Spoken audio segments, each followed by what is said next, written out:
बहुत ज्यादा marks boost हो जाएंगे, 60-70 नंबर तो मैं कह रहा हूं एनी डे बूस्ट हो ही जाएंगे इस चीज से। तो hey guys, it's your boy Bhavya Deshwal और आज की वीडियो में हम बात कर रहे होंगे यार कि अब आखिरी वाला समय आ चुका है। 1 से 1.5 महीने में तुम्हारा एग्जाम है लगभग। अगर ध्यान से देखें तो 1 ही महीने का समय है तुम लोगों के पास।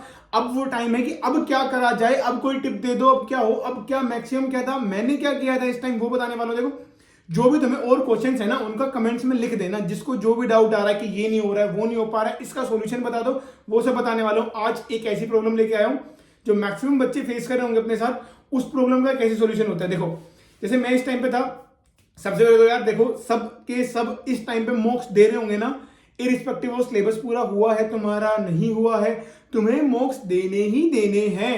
इस बात को बिल्कुल ध्यान में बांध लो कि ये तो करना ही करना है, तुम अफोर्ड नहीं कर सकते मॉक्स को छोड़ना, ठीक है। सबसे पहली बात ये ध्यान रखना है, मॉक्स देने हैं। मैं फिर रिपीट कर रहा हूं, जिसका सिलेबस नहीं हुआ है उसको भी देने हैं, जिसका हो गया उसकी तो अच्छी बात है, उसके लिए तो बहुत अच्छी बात चल रही है, ठीक है। अब कितनी फ्रीक्वेंसी में देने ये उस चीज पर डिपेंड करता है। अगर तुम्हारा सिलेबस पूरा नहीं हुआ है तो भी हफ्ते के 2 मॉक्स दो यार, ठीक है, क्योंकि तुम 2 मॉक्स दे रहे होगे तुम्हें फायदा हो रहा होगा, ठीक। और अगर तुम्हारा सिलेबस पूरा हो गया है तो मैं तो कहूंगा कि हर 2 या 3 दिन में 1 मॉक दे दो, ताकि हफ्ते के तुम्हारे 3 से 4 मॉक्स हो रहे हो, बहुत ज्यादा बेनिफिट होगा, उनसे सीख रहे होगे, ठीक है। अब दोनों में से बेनिफिट कैसे होगा, जिनका सिलेबस पूरा हो चुका है उनका बेनिफिट ये होगा, वो ये देख रहे होंगे तुम्हारा सिलेबस पूरा हो गया। अब ऐसा तो नहीं है तुम्हारा सिलेबस पूरा तो तुम्हारे 300 में से 300 नंबर आ रहे हैं, हो सकता है 120 आ रहे हो, 130 आ रहे हो, 150 आ रहे हो, 200 आ रहे हो। अब जितने भी नंबर आ रहे हैं उससे तुम्हें सीखना क्या है। तुमने देखा तुम्हारे मान लो 150 नंबर आए, तुम्हारे भाई 240 250 नंबर क्यों नहीं आए। अब तुमने मॉक्स को एनालाइज किया, तुमने खोला और देखा कि हाँ भाई मैं ये वाली गलती कर रहा था, मेरे को ये वाली गलती नहीं करनी है। अगर मैं 10 क्वेश्चन में मैंने सिली मिस्टेक करी, अगर मैं ये क्वेश्चन में ये मिस्टेक ना कर रहा होता ना तो मेरे 50 नंबर ज्यादा आ रहे होते, ठीक। ये जो सिंपल सी मिस्टेक है ये वाली नहीं करनी है, क्योंकि सिली मिस्टेक जो होती है ना, एक बच्चे के अगर मान लो 10 सवाल तूने गलत करे ना तो 50 नंबर के भैया, +4 तो वैसे बोले, -1 मतलब एक क्वेश्चन के 4 नंबर वैसे, और एक तूने गलत किया तो 5 नंबर के, सिर्फ 10 सवाल में 50 नंबर चले जाएंगे। उन 10 सवाल को तू ठीक कर लेगा तो सीधा 50 नंबर का मतलब तू समझ रहा होगा, तू जेईई की तैयारी कर रहा है, कितनी परसेंटाइल क्या बूस्ट हो जाएगा, ठीक। और अब बोलोगे भैया ये तो ठीक है, उनका तो सिलेबस पूरा हो रखा है, हमारा पूरा ही नहीं है, हम कैसे दें। भाई तुझे ये तो पता लगेगा ना कि तुम मान ले तेरा सिलेबस पूरा नहीं है, अब तू मॉक्स देने बैठा, अब तेरे को पता है कि मॉक्स में इस चैप्टर के वाले सवाल आए, तो तू उस टॉपिक को और एम्फेसाइज करके पढ़ेगा ना। मतलब तेरे को पता होगा कि किस टॉपिक पर कितना ज्यादा ध्यान देना है, ताकि तू जल्दी कर सके, फास्ट कर सके। अब मेरे को पहले ही पता होगी भाई, मेरे को पता है कि थर्मोडायनेमिक्स में इस टॉपिक से इतने क्वेश्चन आते हैं, भले ये क्वेश्चन छोटा सा है, मान लो फर्स्ट लो है, फर्स्ट लो भले ही छोटा है, सेकंड लो मान लो छोटा है बड़ा है जो भी है, इससे इतने सवाल आते हैं, इससे नहीं आते हैं। तो मेरे को पहले ही पता होगा कि छोटा है इसको धीरे से कर ले, सेकंड लो अगर बड़ा है इससे ज्यादा सवाल मुश्किल भी आ रहा है तो छोड़ दे भाई, ये अब नहीं हो सकता। तेरे को क्लियरिटी आ रही होगी, ठीक। सबसे पहले तो ये बात समझ आ गई कि मॉक्स तो सबको देने। अब एक और दिक्कत बताता हूं, अब हो सकता है कि तुम्हारा जो है ना, एक ऐसा तरीका बता रहा हूं, एक मतलब बहुत ज्यादा बेनिफिशियल है। मेरे को मेरी कोचिंग में ना बच्चे ये कहते थे, ये हवा में उड़ती हुई चीजों को पकड़ लेता है, वो बेस्ट है। मतलब हवा में, जैसे ये हमारे क्लास का मतलब इसकी एक अप्रोच थी, भव्य अप्रोच है, तो हवा में उड़ती हुई चीजों को पकड़ लेता था जब तक हम लोग करना स्टार्ट। ऐसा कुछ नहीं होता, हवा में उड़ती हुई चीजों को पकड़ लेता है, थोड़ा सा दिमाग लगाना होता है। मतलब ऐसा कुछ नहीं होता कि मैं कुछ एक्स्ट्रा ऑर्डिनरी कर रहा हूँ या कुछ और कर रहा हूँ, बस मेरे पास सवाल आया, मैं उस सवाल को देख के इतना डर नहीं रहा हूँ, ठीक। मतलब कि मेरे को पता है कि भाई एक सवाल ही है और एक सवाल के 4 ऑप्शन होते हैं। जेईई मेंस की सबसे बेस्ट ट्रिक बता रहा हूं, 99.71 परसेंटाइल आई थी मेरी इस ट्रिक से, ठीक है। पहले 99.2 थी, उसको और एनहांस किया था। अगर पढ़ाई के उसमें देखे ना किस बंदे ने कितनी पढ़ाई करी थी, उसके साथ 97-98 परसेंटाइल आनी चाहिए थी, लेकिन इतनी परसेंटाइल मैंने हर बार पुश कैसे मारी थी। पहली बात तो सिली मिस्टेक नहीं करता था, वो मॉक्स से ठीक होगा। दूसरी बात, अब मॉक्स में मान लो मेरा स्कोर जो है वो स्टैग्नेंट हो गया 160 170, उसके बाद में 4-5 सवाल मैंने कर लिए तो 16 17 20 नंबर मैं प्लस मार जाऊंगा, ठीक है। तो मतलब 180 के स्कोर को मैं 200 तक लेके जा सकता हूँ, 98 वाली रेंज को मैं सीधा 99 प्लस वाली रेंज में ला सकता हूँ। अब उसके लिए मैंने क्या किया था, अब मैं तुम्हें बताता हूँ, और लास्ट के वीडियो में लास्ट में बताऊंगा कि जो मेरा खुद का पेपर था 2022 का जेईई एडवांस, उसमें इतना मुश्किल सवाल था, वो भी मैंने कैसे किया था। पेपर के दिमाग में वो सोचना मेरे को खुद लगता है कि हाँ यार अच्छी चीज है, और उस चीज की आदत कैसे पड़ेगी पेपर के बीच में, तुम सोचोगे कैसे। मेरे को जब मेरे वाला सवाल आया था ना, एक वीडियो के लास्ट में डाल रखा है मैंने वो, जब मेरे पास आया था लास्ट की 1-2 मिनट बची हुई थी, और मेरे को पता था कि भाई ये सवाल अब मैं सोल्व करने बैठूंगा तो नहीं हो सकता और मेरा टाइम तो लेगा। तो मेरे पास 2 ऑप्शन थे, क्या तो मैं कुछ करूं या फिर मैंने सीधा 4 ऑप्शन देखे थे, 4 ऑप्शन में नजर दौड़ाई थी कि मैं कहा अच्छा ये ऑप्शन है, पूछा मुझसे ये है, गिवन मुझे ये है। ये मत देखो भैया कि क्वेश्चन को सोल्व कैसा करा जाएगा, JEE Mains is not that. तुम्हें मैक्सिमम आउटपुट लाना है। मैक्सिमम आउटपुट कैसे आएगा, जब तुम जो तुमसे पूछा गया है, जो तुम्हें गिवन है, उस डेटा को यूज करो। ये मत सोचो कि इसका सॉल्यूशन ही होगा, ना ना ना ना ना ना भाई, तेरे को बोर्ड्स का सॉल्यूशन नहीं लिखना है, तेरे को कुछ भी करके आंसर लाना है। ऑप्शन एलिमिनेट कर, कुछ भी कर, तेरे को आंसर लाना है। 4 ऑप्शन है, अगर 3 गलत है तो 1 सही है। तेरे पास 2 तरीके होते हैं एक सवाल को सोल्व करने के। पहला कि तूने जो सही वाला है वो कर लिया है, या दूसरा तेरे को 3 गलत पता लग गए। अब मैं ये देखता हूं हर क्वेश्चन में 3 गलत पता लगाना इज नॉट, मतलब ये नहीं कहूंगा कि हाँ भाई सब में हो जाएगा, हो पाएगा, नहीं हो पाएगा, लेकिन कोई भी रैंडम पेपर उठा के मेरे को दे दो, मैं 3 से 4 सवाल उस पेपर में निकाल ही दूंगा। 4, 5, 6, मतलब एक आम बच्चा भी 3, 4 सवाल निकाल लेगा, प्रैक्टिस करेगा। मैं तो कह रहा हूँ मैं 6, 7 सवाल आराम से निकाल दूंगा, कि जिसमें मैं ऑप्शन एलिमिनेट करके उसका आंसर ला पाऊं। कोई भी एडवांस, कोई मतलब एडवांस का नहीं, मेंस का कोई भी पेपर, किसी भी शिफ्ट का कुछ भी दे दो, निकल जाएगा। और वो हो गया प्रैक्टिस करने से, ठीक है। इसमें तुम्हें सोचना क्या होता है, देखो थोड़ा थोड़ा बेसिक कॉन्सेप्ट बताता हूँ, बेसिक चीजें जो हर चीज में लगती हैं।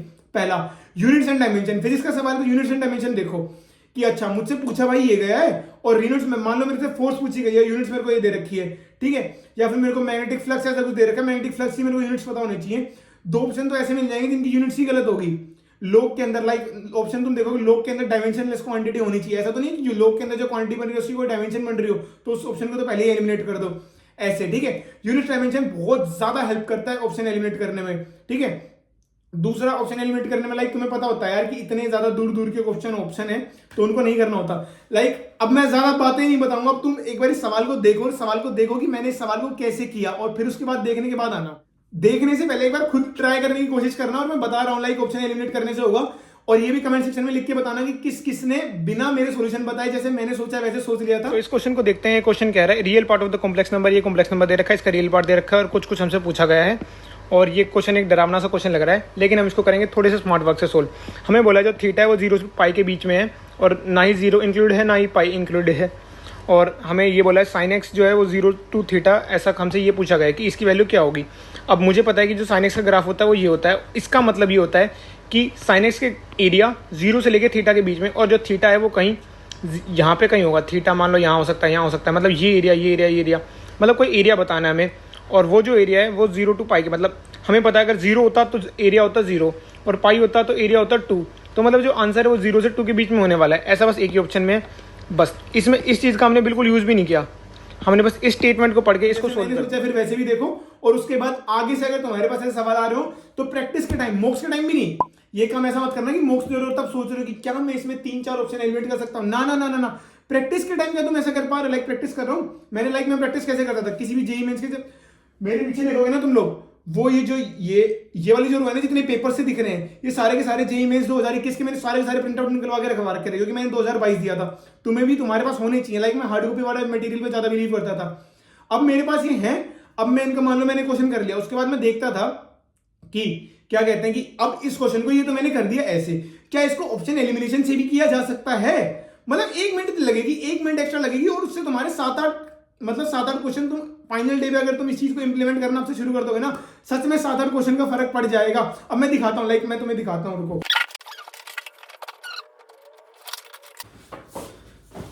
अब देखो मैं कोई भी रैंडम पेपर निकाल के लाया हूं, ये है मेरा जेईई मेंस 2021 का, जो कि मैंने निकलवा रखा। सबसे पहले तो मैं यहाँ पे लिख रखा था कि 245 नंबर चाहिए भाई तेरे को 99 परसेंटाइल के लिए, अपना टारगेट मैं पेपर के ऊपर लिख देता था, ठीक है। उसके बाद मैं जो भी सवाल कर रहा हूँ ना, मैं उन सवालों को ऐसे देखता था, लाइक जैसे मेरे को मान लो कुछ नया कॉन्सेप्ट मिला, मैंने पेपर के ऊपर लिख दिया कि इसको ध्यान में रखना है, ताकि जब मैं इस पेपर को उठा के रिवाइज कर रहा हूँ, ऐसे देखूं क्वेश्चन को, तब मेरे को पता हो कि अच्छा ये फॉर्मूला था, इसको इस फॉर्मूले को इस क्वेश्चन में ध्यान में रखना है, ठीक।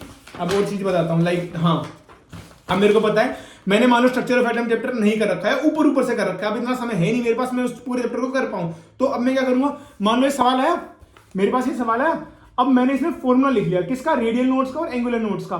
मेरे पास सवाल आया, अब मेरे को पता है कि भाई स्ट्रक्चर ऑफ एटम से अगर और जीवन में अगर कोई और ऐसा सवाल आएगा जेईई मेंस में, तो मेरे को ये फॉर्मूला याद होना चाहिए ताकि मैं सवाल कर पाऊं, ठीक। और जैसे कि मान लो अब हाँ, वो आखिरी वाले चैप्टर नहीं होता है केमिस्ट्री में, लाइक जैसे ये वाले मैचअप वाला सवाल है। अब मेरे को पता है कि मैचअप से भाई ये है, इन चीजों का ये चीज याद रहनी चाहिए, तो मैं ये पेपर से याद कर लूंगा। मैं फालतू में अब इतना मेरे पास टाइम नहीं है कि अब मैं स्ट्रक्चर ऑफ एटम पूरा इतना बड़ा चैप्टर पूरा पढ़ूं। ये छोटे छोटे चैप्टर हैं, इनको तो तुम देख भी सकते हो, ठीक है। या फिर जैसे मान लो कि ये एंटीडीन, ये तो अब चैप्टर चले गए हैं, मैं याद करने का बता रहा हूँ, तो मैंने वहां पे लिख लिया कि यहाँ पे याद करने का इनका ये तरीका है। और बाकी जैसे कि मान लो कि कुछ, जैसे मान लो मैंने इस क्वेश्चन के सॉल्यूशन देखे और सॉल्यूशन में कुछ अच्छी सी अप्रोच दे रखी है, तो मैंने ध्यान लिख दिया कॉन्सेप्ट ध्यान में रखना है। तो ऐसे तुम्हें एनालाइज करने हैं पेपर, ऐसे नहीं करना कि पेपर दे दिया छुट्टी सो गए, हाँ ये थोड़ी करना है। और अब मान लो मैंने कोई क्वेश्चन था, वो क्वेश्चन मैंने कर दिया, मेरा क्वेश्चन सही है। एनालाइज का करने का मतलब ये नहीं होता तुम सिर्फ और सिर्फ अपने गलत चीजें देख रहे हो, अपनी सही चीजें भी देखनी है। अब मैंने मान लो मैंने कोई क्वेश्चन किया और वो क्वेश्चन सही है, पर फिर भी मैं एक बार उसका सॉल्यूशन देख देता हूँ कि लोगों ने सॉल्यूशन क्या दिया। अगर लोग का सॉल्यूशन, जैसे मान लो इसका सॉल्यूशन था, इसकी अच्छी अप्रोच थी, लाइक मैंने जैसे किया ना, उससे मेरी जो अप्रोच थी वो मान लो बड़ी होगी, या फिर ये जो अप्रोच है वो छोटी और अच्छी थी, तो मैं वो भी लिखूंगा कि भाई ये गुड अप्रोच है, ये गुड अप्रोच ये है, तेरे को ऐसे करना चाहिए था ये सवाल, तूने जैसे पेपर में किया, हो सकता है तेरा सही हो पर उसने टाइम ज्यादा लिया। अब जैसे मान लो कोई सवाल है, एनवी सर को जानते हो, निशांत बोरा सर, अब मैंने मान लो उनकी कोई ट्रिक विक देख रखी है, लाइक ठीक है, अब मेरे को क्वेश्चन में वो सवाल मिला, तो मैं यहाँ पे लिखूंगा कि गुड अप्रोच, इसकी ये ट्रिक है, इस ट्रिक के ऐसे हो सकता था ये सवाल, ठीक है। तो ऐसे तुम्हें पूरा पेपर, मैंने पूरा अपना पेपर दिखा दिया कि कैसे एनालाइज करना है। या फिर लाइक जैसे मान लो मैं और चीजें उनको पीछे लिख देता था, तो ऐसे पूरा का पूरा पेपर अच्छे से एनालाइज करो भाई, बहुत ज्यादा मार्क्स बूस्ट हो जाएंगे, 60-70 नंबर तो मैं कह रहा हूँ एनी डे बूस्ट हो ही जाएंगे इस चीज से। यार देखो यार, अब अंत का टाइम है, अब ज्यादा वो नहीं बोलूंगा, ज्यादा वीडियो को खींचेंगे नहीं, या फिर ज्यादा ज्ञान नहीं दूंगा। अब ना लग जाए यार, कुछ बहाने मत बना कि ये वो है, वो हो जाएगा, सेकेंड टाइम का देखेंगे, ये करेंगे वो करेंगे। अरे भाई तूने फर्स्ट टाइम के लिए बेस्ट अपना तैयारी करी क्या? अभी 1 महीना है तेरे पास, 1 महीने में तो हो सकता है तेरे जितना, अभी अगर मान ले तेरे 50 नंबर आने, 60-70 नंबर तू जोड़ सकता है 1 महीने के अंदर। थोड़ी थोड़ी चीजों को फॉलो कर, थोड़े थोड़े चैप्टर्स रिवाइज कर, रिवीजन कर, सिलेबस कंप्लीशन में ध्यान दे, चीजों को फॉलो कर, हो जाएगा। मैं कह रहा हूं हो जाएगा, मैंने किया था, हो जाएगा तो हो जाएगा, तुझसे भी होना चाहिए, ठीक है। अब ज्यादा वीडियो को लंबा नहीं करेंगे, जा जा जा मचा दे। ये है जेईई 2022 के सबसे मुश्किल क्वेश्चनों में से एक। 27 जुलाई शिफ्ट 2 का ये सवाल है, और 27 जुलाई शिफ्ट 2 2022 की सबसे मुश्किल शिफ्ट थी, जिसकी कट ऑफ सबसे कम गई थी। आप पॉज करके इस क्वेश्चन को पढ़ सकते हो, और ये क्वेश्चन भी बहुत ही एक अच्छा क्वेश्चन है।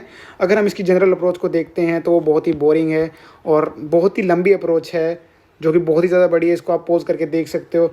और एग्ज़ाम के टाइम में बच्चे बोलते हैं कि ये कैसे कर पाएंगे, एग्ज़ाम में इतना कौन सोल्व करेगा, इसमें बहुत ज़्यादा कैलकुलेशन है, इंटीग्रेशन, डिफरेंशिएशन, पता नहीं क्या क्या पूछ रखा है। पर क्योंकि आप इस चैनल पे आए हो तो आपको कुछ अलग मिलने वाला है। हम अगर क्वेश्चन को ध्यान से देखते हैं तो क्वेश्चन ने हमसे पूछा है कि एक इस लाइन के नॉर्मल बताने हैं हमें, एक लाइन जो कि इनमें से किस पॉइंट से पास नहीं कर रही होगी। तो हमें पता है कि एक लाइन के लिए क्या तो 2 पॉइंट्स होने चाहिए, या फिर स्लोप होना चाहिए और 1 पॉइंट होना चाहिए। एग्जाम्पल के तौर पर अगर मैं ऑप्शन ए को उठाता हूँ और उसमें उससे 6,21 से एक इक्वेशन ऑफ लाइन बनाता हूँ, तो लाइन की इक्वेशन बनेगी जिससे स्लोप निकल जाएगा कि इस लाइन का स्लोप 1/6 है जो नॉर्मल वाली है, तो इसके परपेंडिकुलर का -6 होगा, m1 m2 -1, ये आपको पता होना चाहिए। तो मतलब एक ऐसी लाइन होनी चाहिए जिसका स्लोप -6 हो एंड 6,21 से पास करे। तो ऐसी लाइन की इक्वेशन हम बहुत आसानी से लिख सकते हैं। तो इसके बाद जब हम इसमें सारी इक्वेशन पुट करेंगे, ऑप्शन ए, बी एंड सी सभी के सभी इसको सेटिस्फाई कर रहे होंगे, सिवाय सी ऑप्शन के जो कि इसको सेटिस्फाई नहीं करेगा, तो वो आंसर हो जाएगा।